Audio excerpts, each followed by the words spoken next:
Hello, everybody, and welcome back to episode 3 of the Not Your Everyday MMA podcast. My name is Alex Henry, and I'm joined with, Tori Alex. What's up, guys?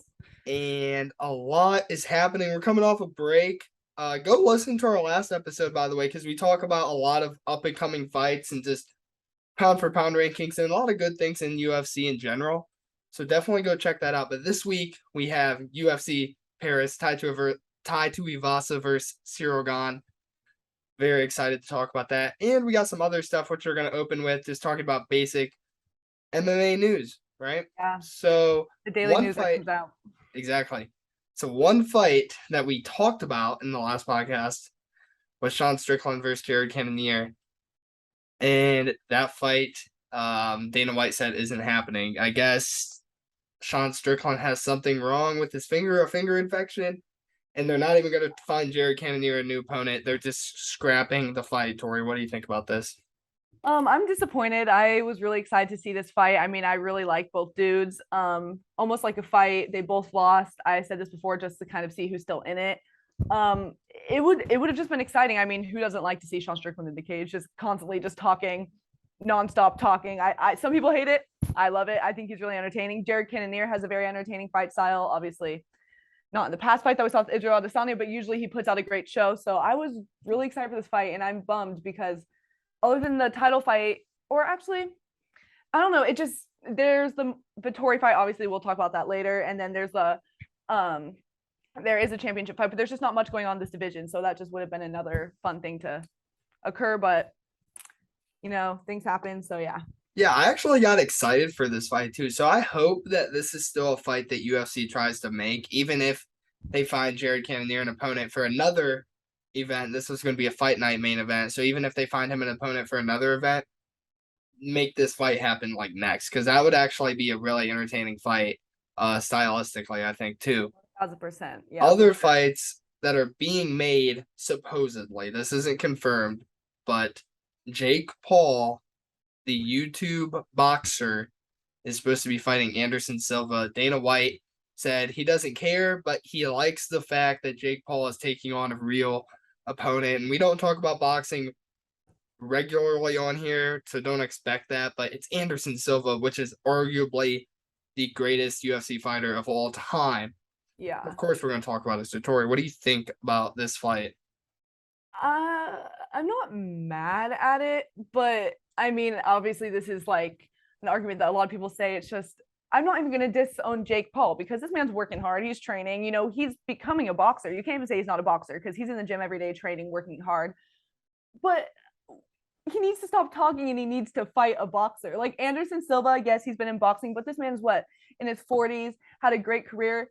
Once again, a veteran of the MMA sport. And so it's just going to add to his talking about mixed martial arts. Now the fighters aren't that great when he's just fighting these retired fighters that have gone through their prime and have gone through their career. So, I mean, it's all right. It's a money fight for Anderson Silva. Good for him. If the fight does make money, who knows if it will make money? I don't know. But, props to both of them. It'll be cool. I personally, I'm not sure if I'm going to pay for it. But, I mean, it's an interesting fight. I like the Anderson Silva fight. So hopefully we can see him beat Jake Paul. I guarantee if this fight happens, it'll sell. And I hate it, but I can't blame Anderson Silva because the UFC kills their legends. Like, I was listening to a YouTuber I really, really like, who I'd like to have on this podcast. That'd be really cool.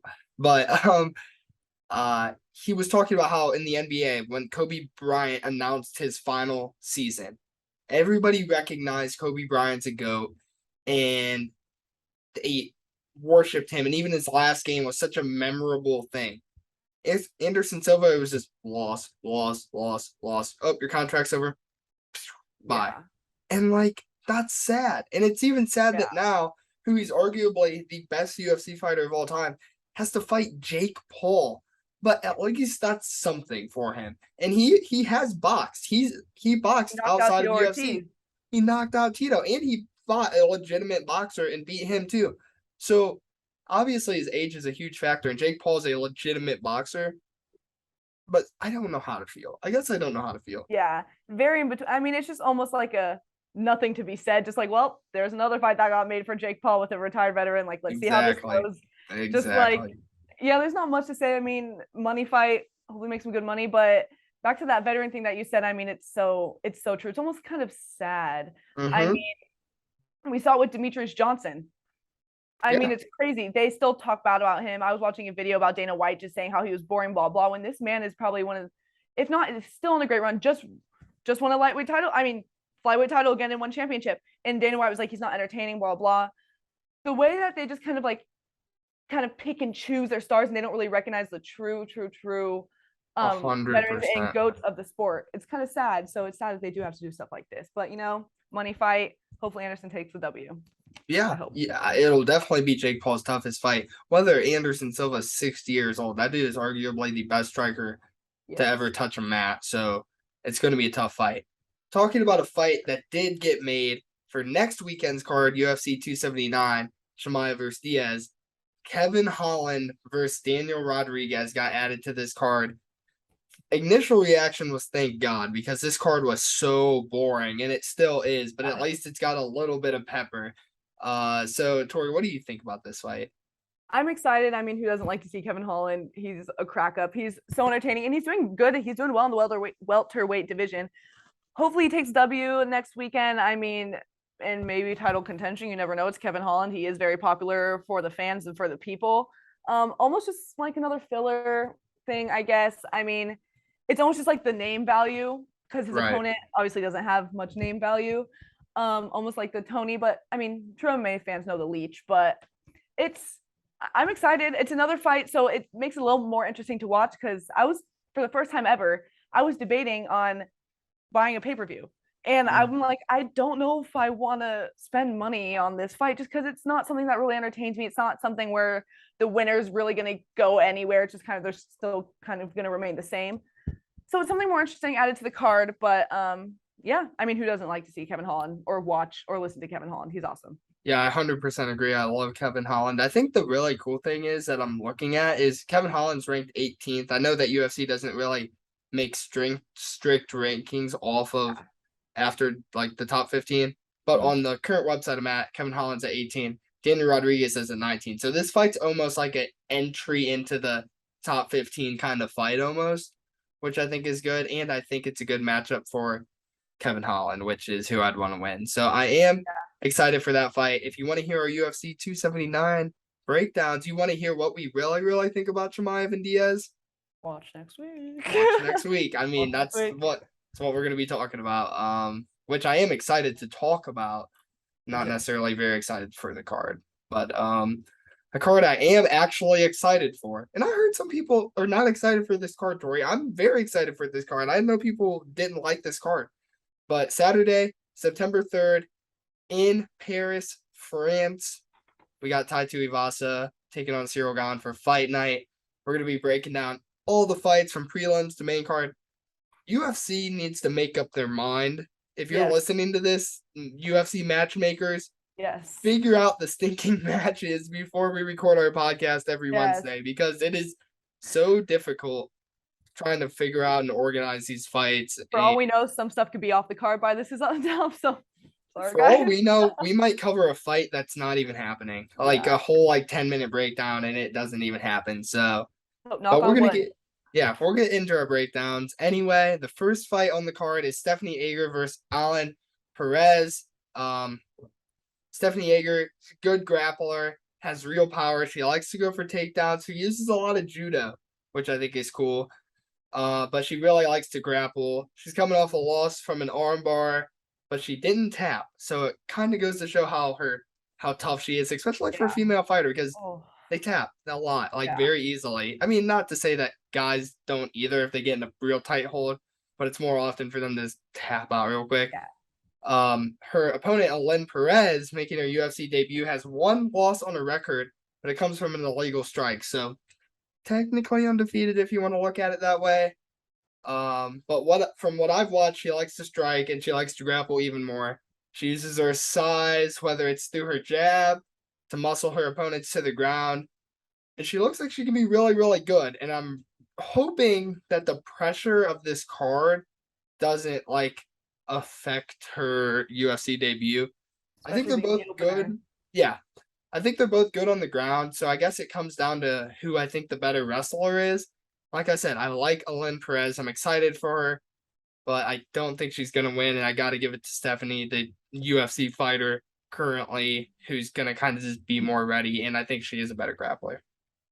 Yeah, recently with UFC debuts, we've kind of seen some of these newer fighters freeze up a little bit, maybe get nervous in front of the big crowd. And so you just never know, especially if the stats, when you look at both of them, they're already kind of iffy if she's not very dominant in one area or in the other. And it just seems like a pretty kind of even matchup. So I'm going to have to agree with you. I'm going to go Igor on this one.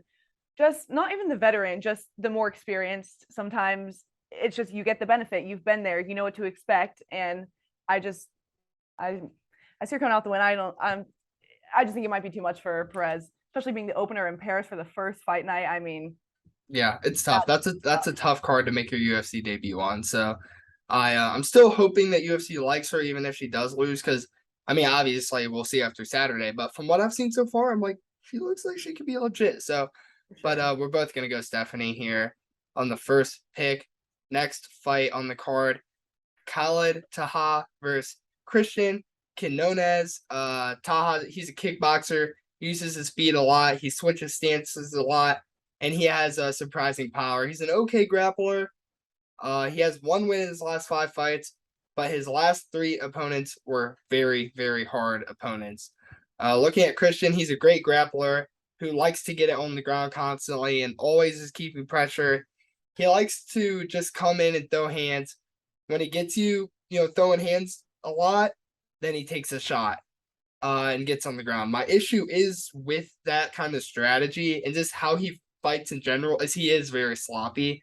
Mm-hmm. So that kind of worries me. With that being said, I will look past his mistakes. I'm taking Christian. I understand Taha has serious power in his strikes, but I think Christian is genuine, like just a harder worker. And I think his constant speed, pressure, volume gets him a win here. Yeah, and especially when it comes to a grappler versus striker matchup, this is kind of a fun fact that when I was at UFC 264, I believe, was McGregor versus Poirier 3. The heavyweight champion Frank Mir was actually in our suite watching the fight with us, the ex heavyweight champion. Obviously jiu-jitsu god, was amazing in jiu-jitsu. He said a really interesting quote when it comes to a striker versus a grappler matchup. He said something saying the python will always choke out the lion before the lion can bite the python. And it made a lot of sense to me, especially when it comes to, kind of off track a little bit, with Charles Oliveira and his opponents. When it comes to these like mainly strikers and mainly grappler matchups, sometimes I can't help but choose the grappler, because anyone can get clipped and go down in fights. Like we saw Kamaru Usman, the best in the world, you get hit in the right spot, you go down. But the thing is, if you get to the floor with a grappler, you're not getting out of that, especially if they are way more talented than you. So I think I'm gonna have to go with Quinones on this one as well, just because I thought that was interesting. Just because if Taha just doesn't have that amazing ground game, it's so hard to get out of it once you get there, and I just think Quinones will be able to do it. So Yeah, I agree. And I really do like that quote, actually. I'm definitely it makes a stealing lot that. of sense. It Yes, does for make a sure. lot of sense. The next fight on the card, a good Paris, France name, Benoit Saint Denis versus Gabriel Miranda, very generic 2 first names, Alex Henry type name. Um, Benoit, he's a smart striker, who also is really good at wrestling. He looks for shots no matter what. Um, Tries to get it on the ground constantly, works for a submission. He's coming off a win with 3 takedowns and a submission finish in the second round. Gabriel, he's also a good wrestler with high pace BJJ to couple it.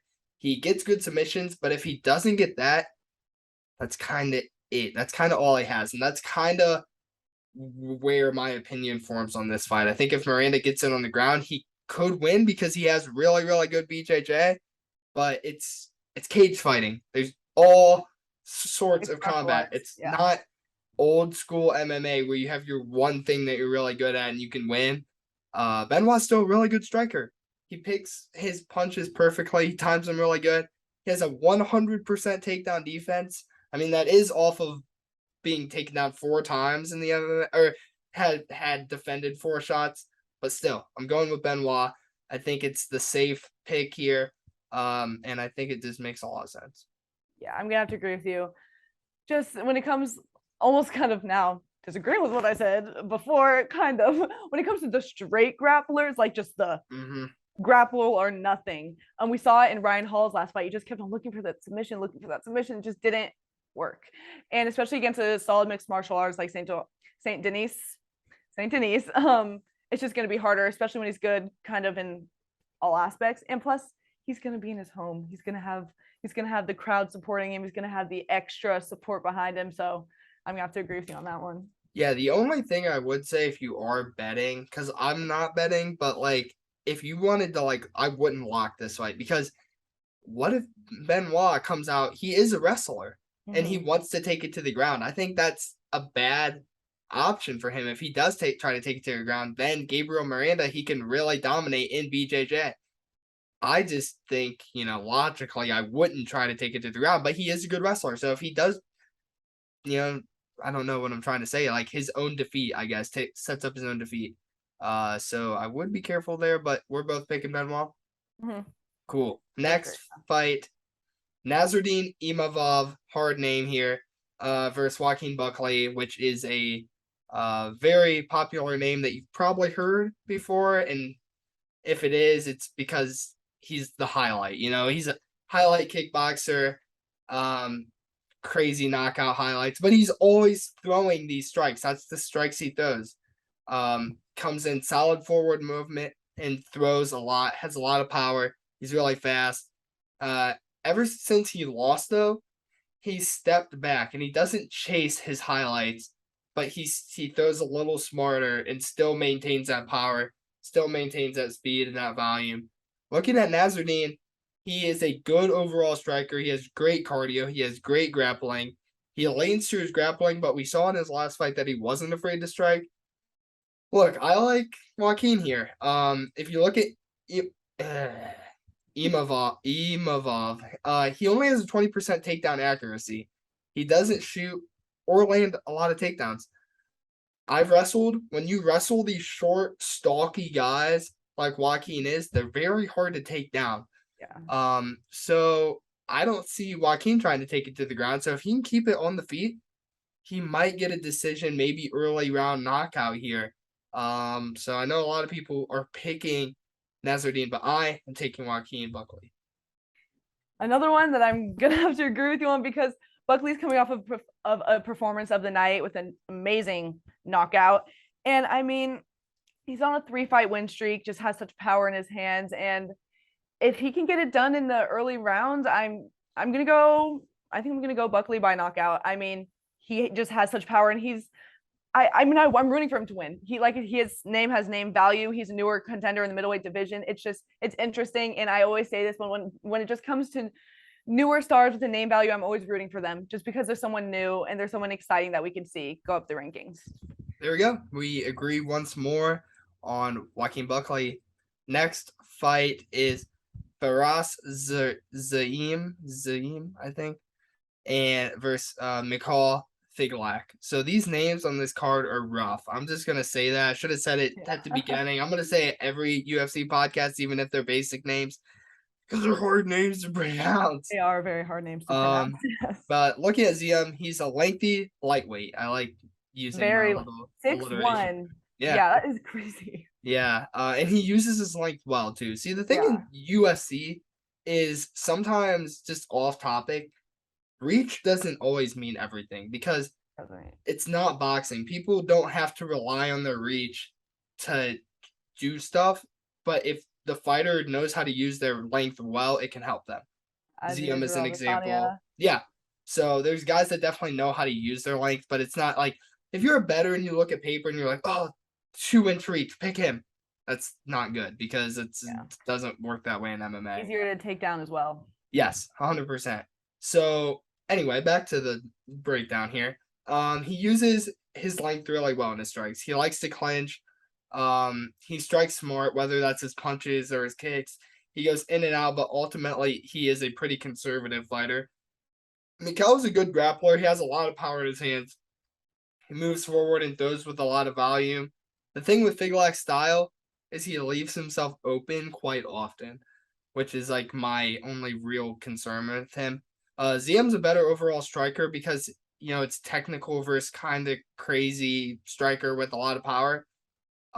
If Figlak looks to wrestle, I can see him winning in a decision, and I think he will try to wrestle, and I think he will win in the decision. So I'm going with Mikhail Figlak. It's like, yeah. ZM, he is 4-3 with submissions, so we have seen him get finished on the floor. We have seen him get controlled. I was looking at the stats earlier. Some of his fights, he has been controlled for a decent amount of them. So I'm gonna go Figlak here. He's undefeated. 5 out of his 8 wins are knockouts. 0-0 submissions. But I mean, if he looks to take Zam down to the floor and control him there, I could see him kind of holding him down and just keeping him there for a couple of the rounds. So I'll go Figlak by decision. There we go. 2 Figlak picks here. Going on to the next fight, Dustin Stolfus versus Abus Magomedov. I'm just gonna call him Abus. I think That was that's a great pronunciation. I could not have done this. There we go. appreciate it. So yeah, Dustin Stolfus. He's a high volume striker, has good power. He also has really good BJJ, and he got a good win 2 weeks ago. It's the last time he fight. That's the thing with these fight night guys. You might get to see All the them quite time. often because they're trying to make their money. That's Yeah. pretty much why. Or they love to fight. Whatever. Abus he's good all around. He's a good striker. He has good power. Good speed. If you couldn't tell by the last name, he's got that Dagestan wrestling background, which I'm pretty sure is a documentary coming out about like the Dagestan wrestling stuff. So If that's true, I am excited. kind of want to watch that if that's a thing. But he loves to throw a lot of hooks. He's good with his jabs, his crosses. He maintains distance really well. Outside of the UFC, he's looked like a beast. But the UFC is a whole different beast. So it is hard for me to make this pick. And I think a lot of people are also doubting Dustin. I think Dustin is really, really good. But I'm kind of going to go against my gut. I usually don't like picking the guys who haven't fought in UFC and then they come into UFC, especially versus a guy like Dustin who has a lot of fights under his belt. But I got to go with the boost here. I mean, he looks really good. He looked good in PFL. He looked good outside of PFL. Don't get it twisted. He could lose very bad. And I might just, that's another Magomedov that I picked that, I only picked based off the name Magomedov, right? But I really do think he's going to win, and I'm taking Abus Pian for the win. Yeah, and especially when someone like this has a record of 13-1 with knockouts, 13 knockouts. That's pretty crazy. I mean, how could you not kind of a little bit lean towards him? Dustin has never been finished, so you never know. We might see him get finished. I kind of see that happening a little bit. But I'm gonna go with the Magomedov here just because he did look great. I actually did review some of his fights in PFL, and he just looked awesome. He just looks powerful and almost unstoppable. I mean, he has been submitted before, so I mean, Dustin could pull out a submission because he is 5-2 with submission. So if he gets to the ground, maybe I could favor Dustin. This is kind of an in between, or almost like a pick 'em. So I'm not even sure if I can pick. If I were, I would. You know what? I might go different. I might change a little bit. I might go Dustin. There you go. I'll say this is a submission, 3rd round. I'll say that. Maybe, yeah. I'll just for fun. I'll just throw that out there. I like it. Not? This is a hard. Honestly, again, I'm not betting. But all these prelim fights are kind of hard to judge. I don't have like. I'm looking at them again. I really don't have a lock. I genuinely do not have. A lock. Maybe Christian Quinones.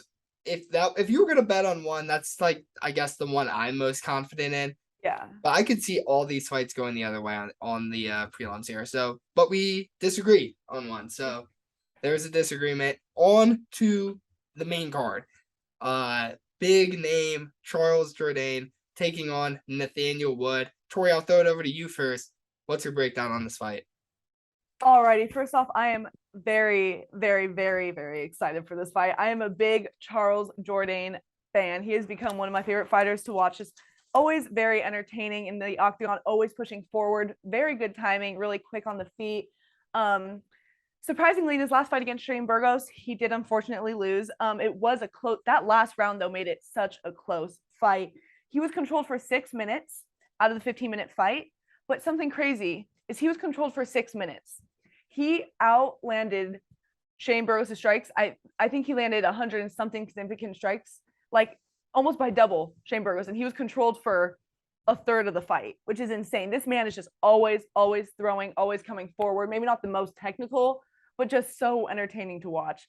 And then we have Wood, who I think is the more technical striker. He's almost like a dirty boxer. He has good power. Striking, it's good, not great, but it is more, if this makes sense, it kind of is more technical than Charles Jourdain, as when Charles Jourdain goes, he just goes nonstop. And so, I mean, people are kind of leaning towards Wood because he does have good control on the ground. If it does go to the ground, he can keep Charles there. But I'm going to go with my favorite here. I'm going to go with Jourdain, just because how could you not go with Jourdain? You just never know with this man. He is constantly moving, constantly throwing, has a really good jab, and just such amazing output when it comes to strikes, just non-stop. And so, you know what? I'm going to go with Jourdain. I think it's going to go a decision, but I'm confident in him, and I think he can get it done. No, that was a really good breakdown. I also like Charles Jourdain in this fight.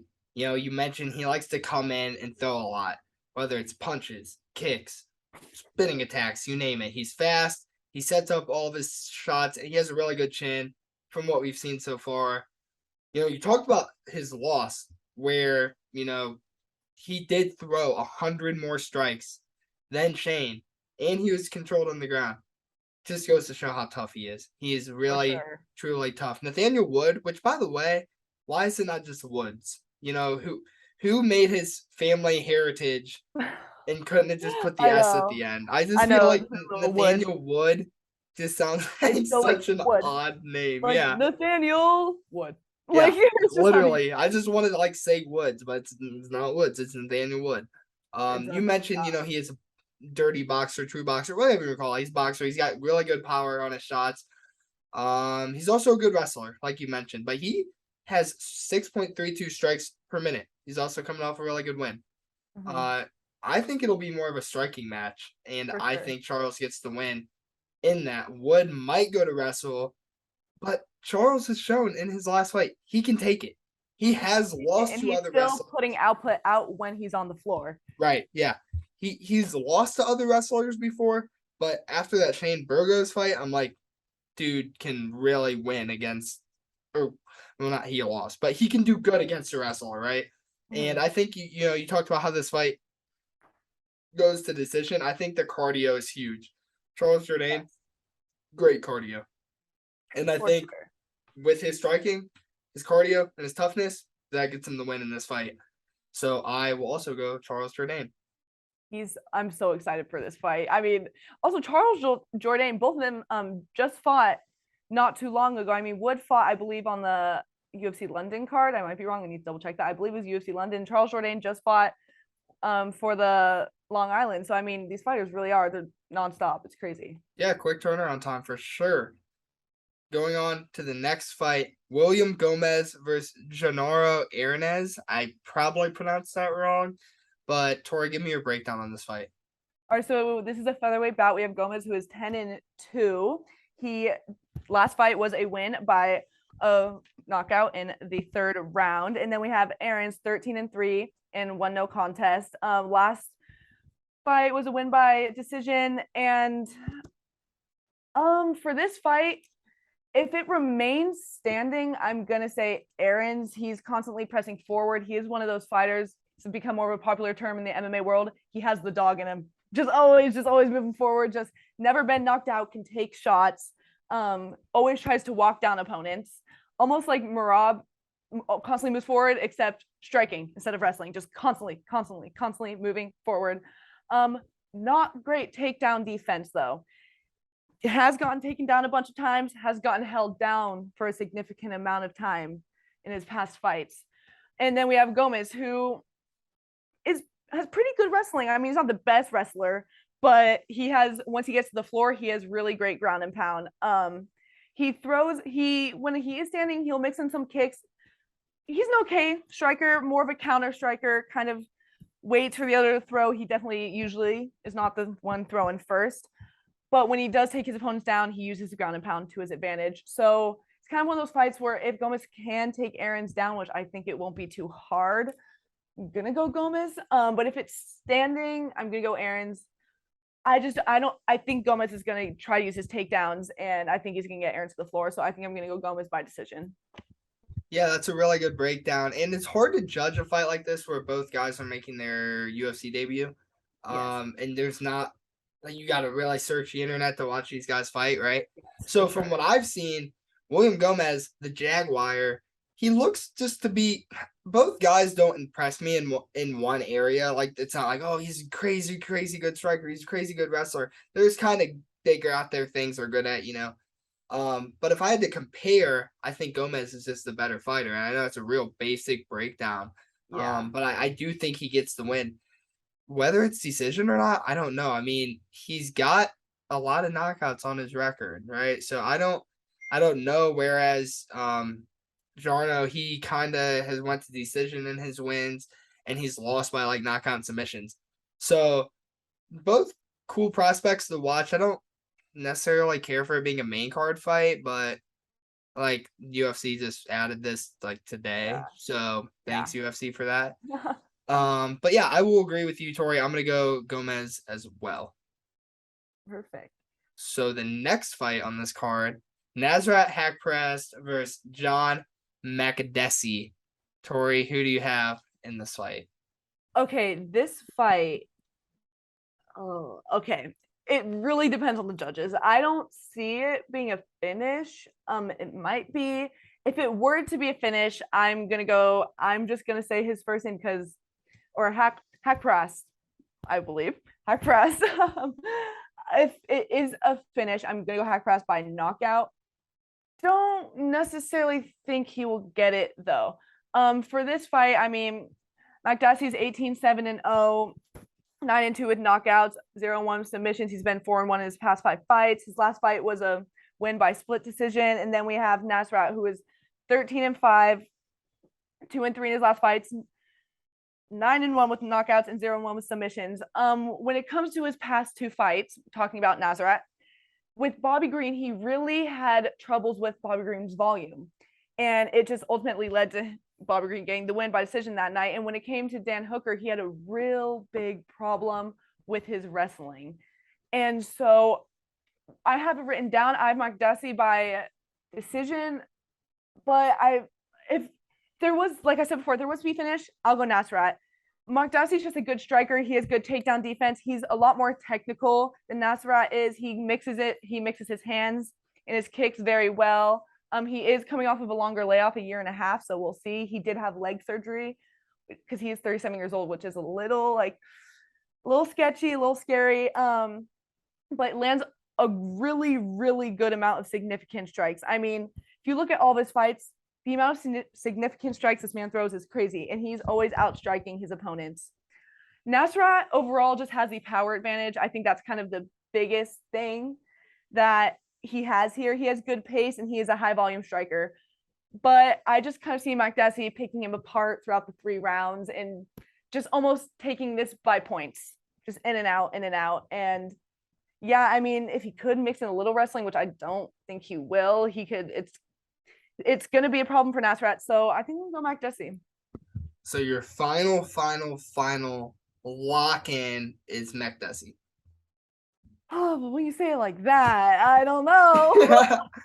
I'm trying to it's hard because it's just the power or the points. I don't know. If Nasrat can land a shot, I think it's gonna go down. But if he doesn't, then I'm gonna go decision. I'm very much. I guess what are you more confident in that will happen? What do you think?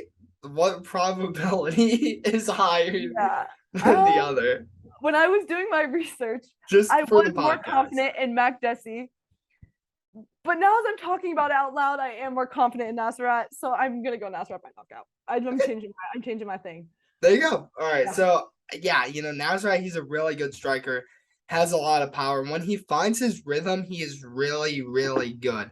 He averages over 5 strikes per minute, has a good 78% takedown defense. He has lost to 2 hard fights. And I think your breakdowns of how he lost those fights are perfect. Bobby Green volume, Dan Hooker wrestling. I mean, Yes. couldn't have been said better. He really couldn't handle that, right? John is a very, very similar fighter to Nasrat. He's a good striker. He has a lot of power. Even better takedown defense, 89%. John's a little more technical, a little more smarter with his punches. Um, Unlike Nasrat, who kind of just does with a lot of power, has a lot of good counter strikes, whatever. John is getting older. He's a little shorter. His reach is a 4-inch reach disadvantage. His last fight was in 2021. It was a win, and his last fight before that was a loss in 2020. And I'm not the guy to like look at paper. I literally was just hating about looking at paper earlier. But on paper, the thing is, these guys are so similar stylistically, where they are different in how they strike. Just because they're both good strikers doesn't mean they strike the same. Like I said, Nasrat's, like you said, he's throwing with a lot of power. He looks for counter strikes, but John's more of a technical striker. He throws a little smarter.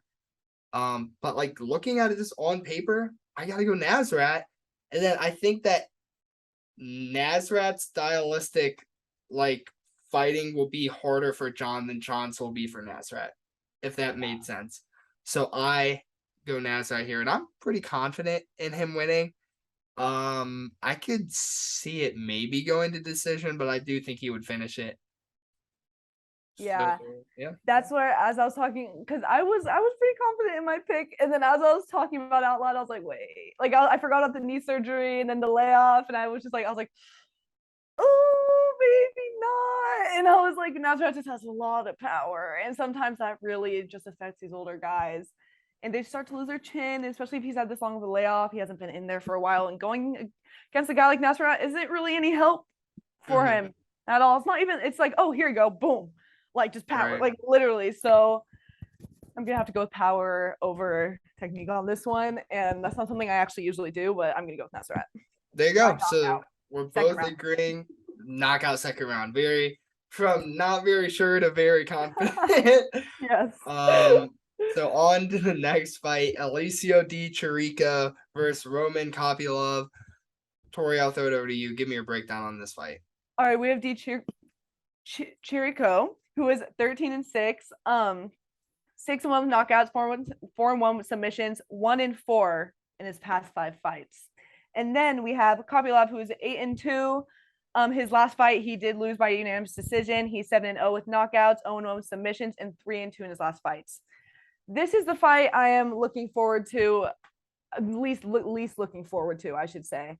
Both of these fighters don't have a lot of output. They don't really let their hands go. I'm not going to compare it to Izzy, but they're almost like point strikers. They never really get into it as much. Di Chirico, just very not active in fights. He kind of just stands there, and he has okay wrestling when he needs to use it. Kopylov, the same. You never really see him let his hands go. Almost makes for a boring fight. I mean, just they never really get into it, if that makes sense. Kopylov is a good kickboxer, like once again, does have low output. He does pick his shots, but when he does get going, he throws some good combos. He's in and out.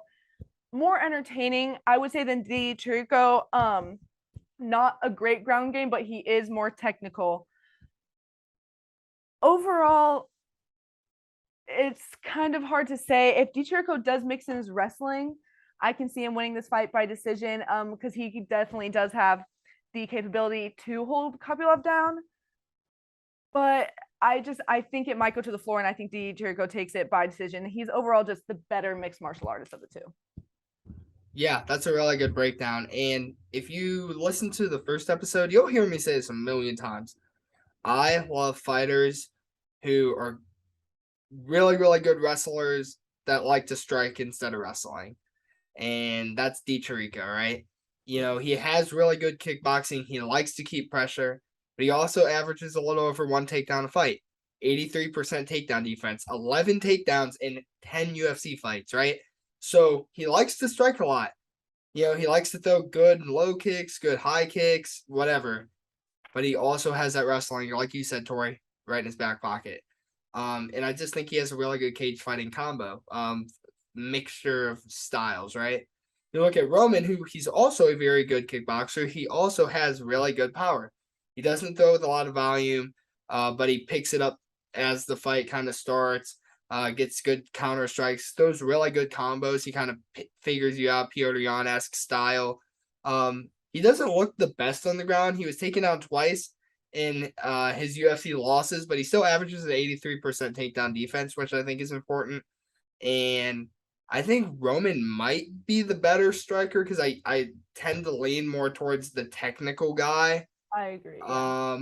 But as far as, like you said, everything, I have to go Alessio here because he's not a bad striker. He's a good striker. Yeah. He's just not as good as Roman, but he has that wrestling.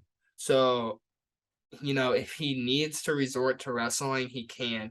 And that's what would help him get the decision win. So I'm also going to go Alessio Di Chirico here.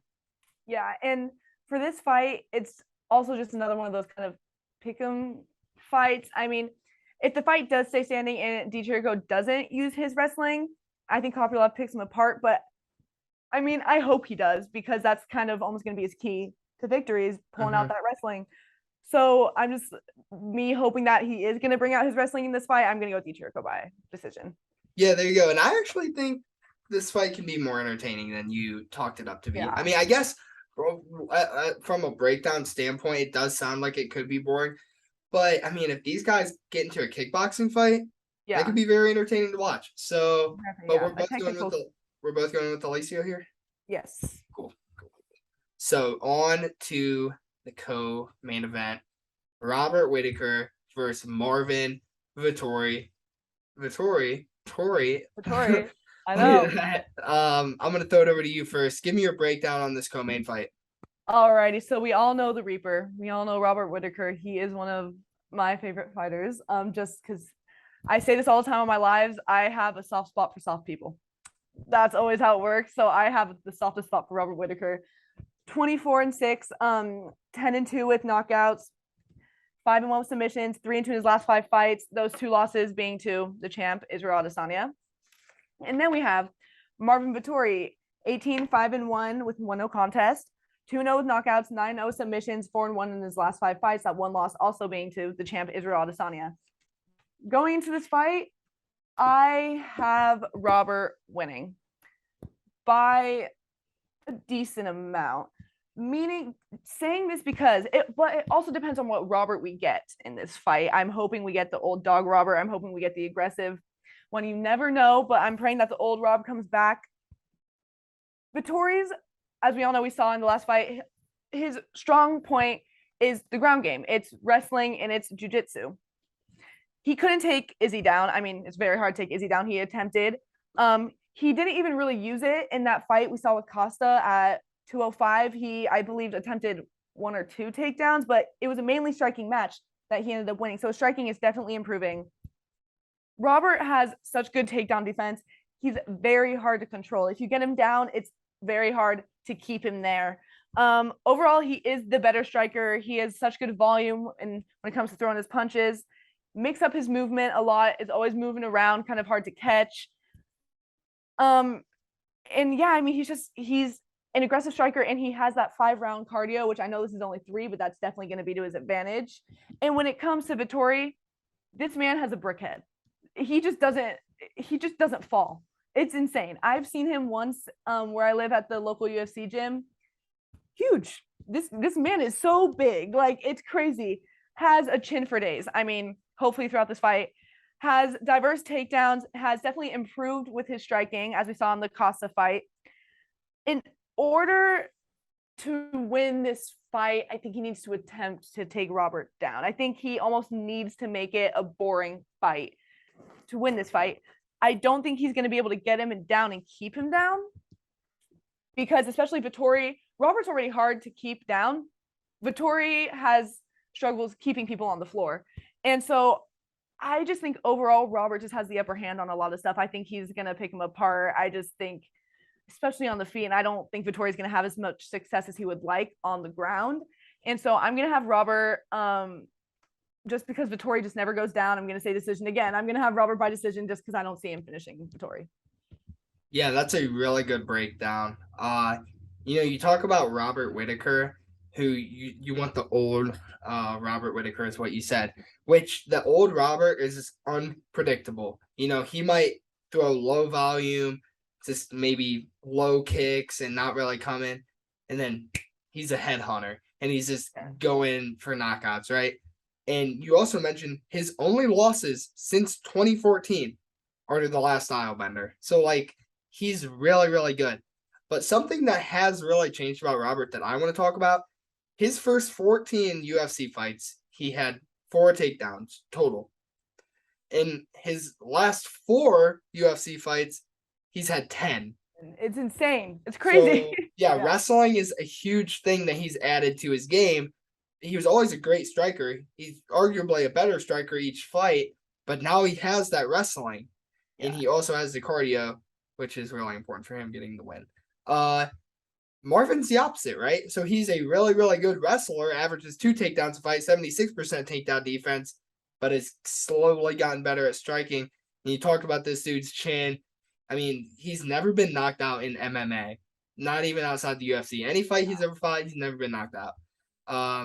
Even versus Paulo Costa, where Paulo Costa landed 50 more strikes than Vettori. And Vettori only attempted 1 takedown, right? So the thing that worries me, right, is Vettori's kind of becoming this better striker. And it causes him to want to strike more. But wrestling is his key to win, especially in this fight. For sure. But I think he likes to get into these striking battles. If you get into a striking battle with Robert Whitaker, you're not winning. His cardio is better, his striking's better, and even if he does try to wrestle, I think that Robert Whitaker can handle the wrestling. I think he can keep it without getting on the ground. And if it gets on the ground, like you said, dude, it's hard to keep down, and he's only gotten better at wrestling. Yeah. So at first, do you hear a dog? There's a dog barking outside. But I do not. At first it was a hard fight to judge for me. Because I really like Marvin Troy a lot. I really do.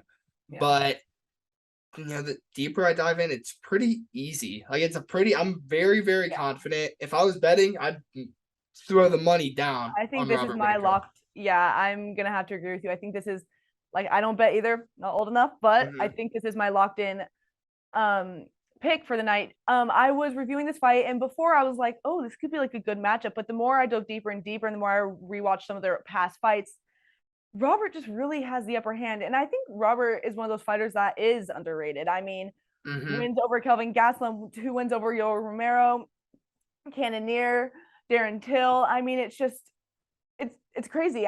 This man, he's amazing. Just, it's one of those unfortunate situations where he's the Max Holloway of the division, the Dustin Poirier of the division. It sucks because he's just the Colby Covington, just the second best in the world. And so, yeah, the more I dove deeper and deeper into this fight, the more it did become one-sided for me. I think if Marvin tries to mix in those takedowns, Robert definitely can handle it. Like you said, wrestling is getting a lot better. His takedown defense is amazing, and you just don't want to strike with him because he's not going to stop and he's not going to get tired. And he's definitely going to output a lot of damage. So I'm going to go Robert. And like I said, I don't see Vettori getting knocked out. So I'm going to go by UD. I'm going to get a little specific. Unanimous decision. There you go. I know we didn't plan to talk about this, but I'm kind of interested. What does this fight do for either fighter? Because these guys are both so high ranked, and they've both just lost to Israel multiple times. So it's kind of like you talked about the Colby Covington situation, right? The Dustin, the Max Holloways. They're at that spot where what do they do? And especially, I think we're both picking Robert. What does a win for Robert do in the UFC right now? I mean, saying if Alex wins, if you never know if Alex Pereira wins the rematch, another title shot. I literally always say this, but it's almost just always feels like those fights, like who's still in it, who can still beat the top contenders. I think Robert, just because that fight with Izzy, I thought Izzy won, but people did argue that Robert won their second fight. He looked great. I mean, he didn't get beat up in that fight. It wasn't a dominant win at all, by no means. Vettori more so, yeah. that fight was just kind of Izzy won. It was just not like it just he kept trying to take him down, just wasn't having success. And whenever he was striking, Izzy was just outlanding. Whereas Robert gave Izzy a little bit more problems on the feet. And so it's just who's the second best in the world, I guess. Like I don't even know because Izzy's so dominant. It's literally like I always say, who's still in the fight? Who can still compete with the top contenders? Who's the second best in the division? Because obviously these two aren't better than the style bender.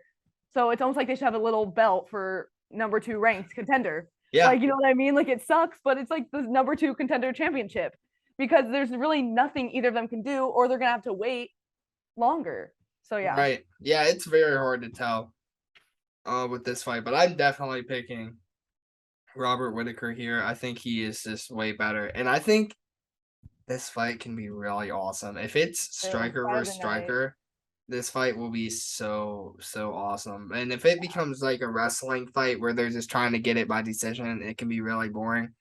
But, and I love wrestling. Don't get me wrong. I love my wrestling. But it has the potential to be a high-level striking match. Yeah, just imagine these two just standing banging in the pocket. I think that could happen, actually. I do too. I think Vittori could just be like, F it, and just boom, blood boom, everywhere, boom, shots, like swelling, and the more I'm low-key hoping that Vittori, even though he might lose, dude, come on and strike. Like, come on and strike with some Robert Whitaker. I want to see a very entertaining fight.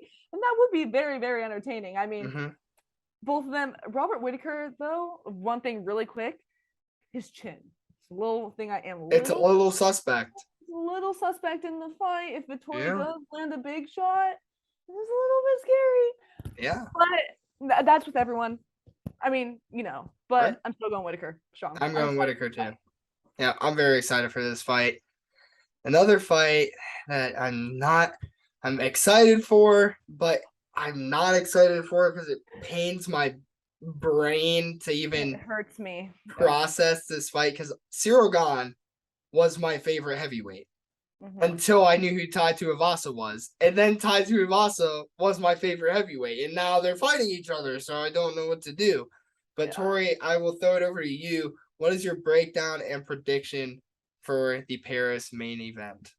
All right, so obviously we have Ciryl Gane, who is 10-1, just had his recent loss to Francis Nurmagomedov in the octagon.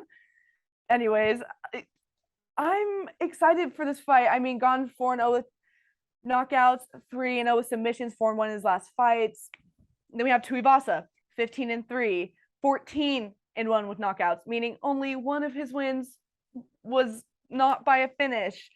0-0-1 with submissions, and then 5-0 in his past 5 fights, all by knockout. This fight, it's almost like hard to talk about it because you put the two most different heavyweights and in the ways that they're successful, if that makes any sense. These two are extremely successful in 2 completely different ways. And so we have Gane, who is a big favorite. I believe he is the biggest favorite on the card. Super fast, stays on the outside of the octagon. Very, very good in and out game. Such good footwork, almost like he's dancing inside the octagon. Pretty good takedowns, an amazingly technical striker. Very hard to hit. Is, like I said, always moving around. Such good fight IQ. Almost reminds me of like Alexander Volkanovski or a GSP. Just the fight IQ, just knowing where to go on the feet. Just all in all, very, very good at not getting hit. And not even like he's running, just very good at using his distance and moving in and out. And then we have Tuivasa. Schwangenbang Tuivasa, the man who just throws. And I love Ty. He is my favorite heavyweight ever. Such good volume. And he's pretty fast for his size. I mean, he moves around pretty good and very powerful. He throws in, which he's been mixing a little bit more, he throws in some good kicks whenever he's standing and banging with people. He's gotten sharper with his punches. He's gotten less brawly, a little bit more technical, a little bit. Good jab and over, like very strong power overhands. Not great takedown defense, great chin, but he has gotten cracked before. But when I say he has gotten cracked, I mean he has gotten cracked by Derek Lewis and Greg Hardy. So yeah, the biggest thing is the cardio. I think we have not seen Ty in 5 rounds. We have not even seen him go close to 5 rounds. He does tend to slow down. The thing he's going to want to do is he's going to want to close the distance. And that's also going to be a problem because I think Gane might try to take him down. And if Gane takes him down, I think he's going to have success taking him down. I think he's going to be able to hold him down and throw him some ground and pound. But all that said, Gane's going to have to survive the first round. He's going to have to survive that. And that's going to be very hard to do with Tuivasa. Yeah, that's a really good breakdown. Ciryl Gane is the most technical heavyweight I've ever seen. Some people might be, what about Francis Ngannou? No, Francis Ngannou is known for his power, and he is technical. I'm not doubting that, but he's a power heavyweight. Ciryl Gane is strictly technical, and he's just good overall. He has good technique. He has good power. He also has good wrestling, but is his wrestling a little suspect after his last fight with Francis? Maybe. I don't know. Yeah. When you have Francis on top of you, I don't even know if I don't know if anyone can do anything. I don't know if Superman could do anything. It's scary. Yeah, that's fair. But you talked about his footwork. You talked about his amazing cardio. His style is he goes in and out, right? He's controlling the cage. He goes in, he goes out.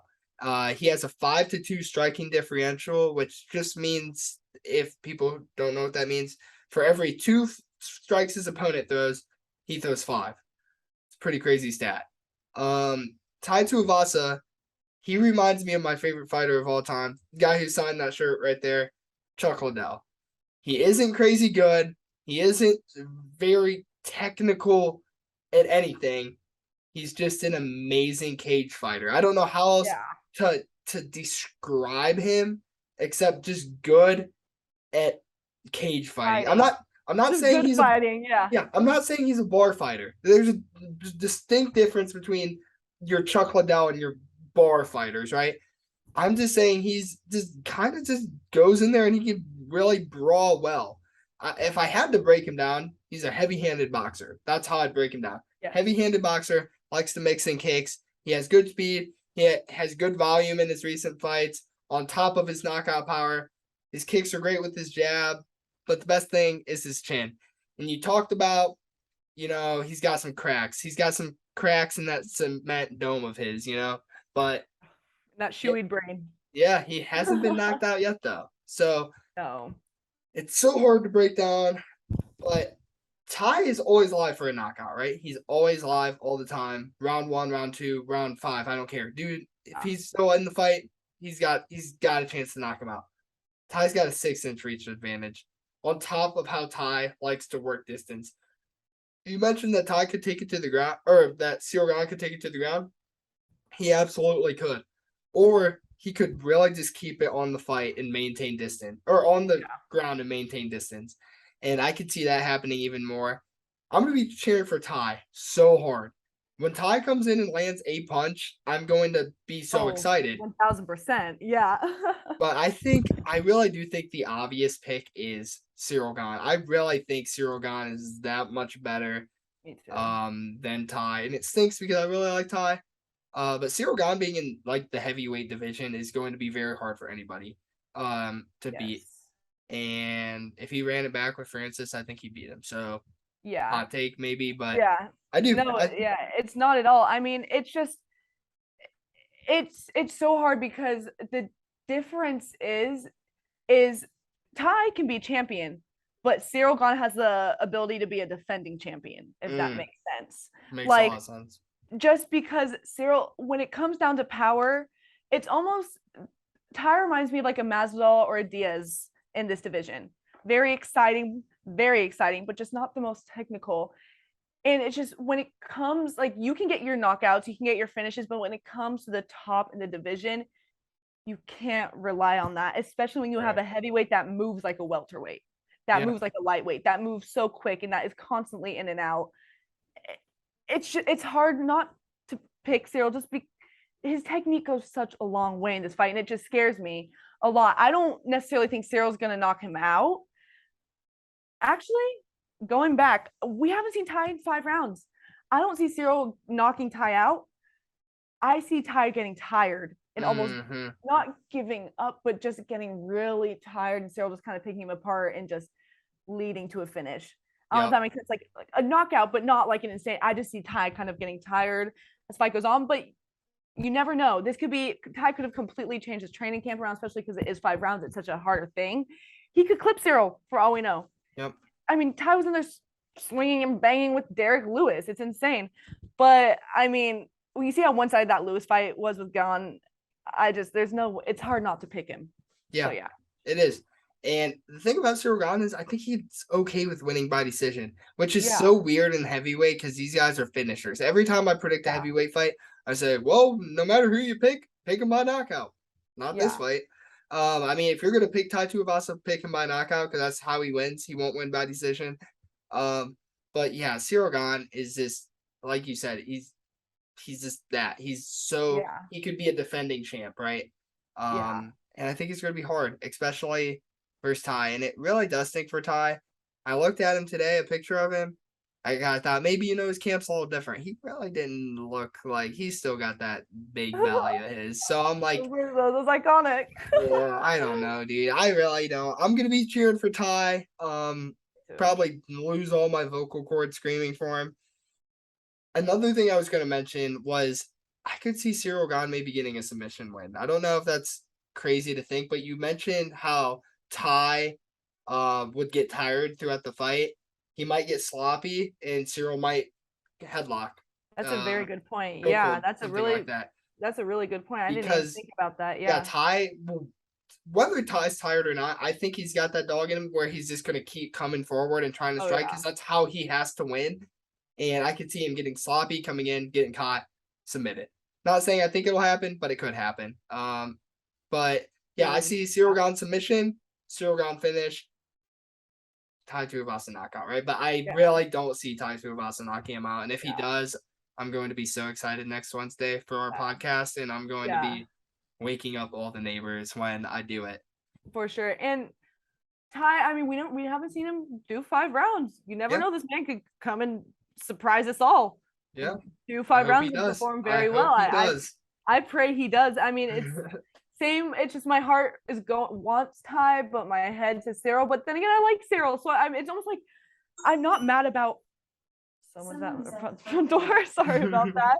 Anyways, it's almost like I don't care who wins. I care who loses. Like I don't want any of them to lose, but I'm fine if either of them win. I just don't want to see any of them lose, so it's hard. Yeah. So that's all of our breakdowns for UFC Paris this Saturday. I don't know the exact times because they're in Paris, but like it starts like during the day where I'm at in Ohio. So yeah, I'm very excited for this card. I don't know why people don't like it. Like I saw a lot of people on Twitter who aren't excited for this card. I think there's a lot of hitters prelims through the main card, but hey, whatever. Yeah. But good show. We're ending it with our top 5 list. Tori, you pick this one out. I don't know. You call it top 5 heartthrobs. I call it top 5 nice guys. Whatever, sweethearts, whatever you want to call them. Yeah. These are your, MMA, to the outsider is the toughest sport. These guys are tough, mean. Who are the nice guys in UFC or girls? And that's kind of what this list is. So, Tori, give me your top 5 sweethearts in the UFC. Alrighty. At number 5, I have Glover Teixeira. He's just like a big teddy bear. Like, I just want to hug him. I mean, he just seems like so nice. I don't know. That one's that. Number 4, we have Zhang Weili. This girl, I don't know if you have seen it, but there's a video of Israel Adesanya signing a poster, and she's like, hello, hello. Like, she's like trying to get his attention. She's like, oh, she like taps him on the shoulder. She's like, excuse me. And she's just the sweetest little sweet thing in the world. Like, the most, when Joanna Jędrzejczyk was like offending her and just saying all this stupid stuff, she's like, we'll see. And she's just a little sweetheart. Number 3, Robert Whittaker. I mean, if you've seen the picture of him on the pool floaty, how could you not pick Robert Whittaker? He's always on his best behavior. He's just always nice. Number 2, the NMF. Wonder Boy Thompson. Sometimes he's like so nice. I'm like, is this real? Is this fake? I don't know. But he just seems like such a cool guy. Number 1, I always say my favorite. He is top 3 my favorite fighters. He's my probably 3rd. Brandon Moreno. He holds a specialist place in my heart because this man collects Legos and Funko Pops, and he is the interim flyweight champion of the world in mixed martial arts, fighting in a cage. And this man collects Legos and builds them. And I just think he's awesome and amazing. And just his after when he won the championship against Figueiredo for the first time, that speech was just and so he's my number one. He's a little baby. Yeah, really good list. I'm pretty upset I didn't put Brandon Moreno on my list, so I guess I give him honorable mention. But dude, he is so nice, bro. Lego champ, right? Like, yeah, he is so nice. I don't know why I didn't put dude on the list. But my top 5, I got Holly Holm at number 5.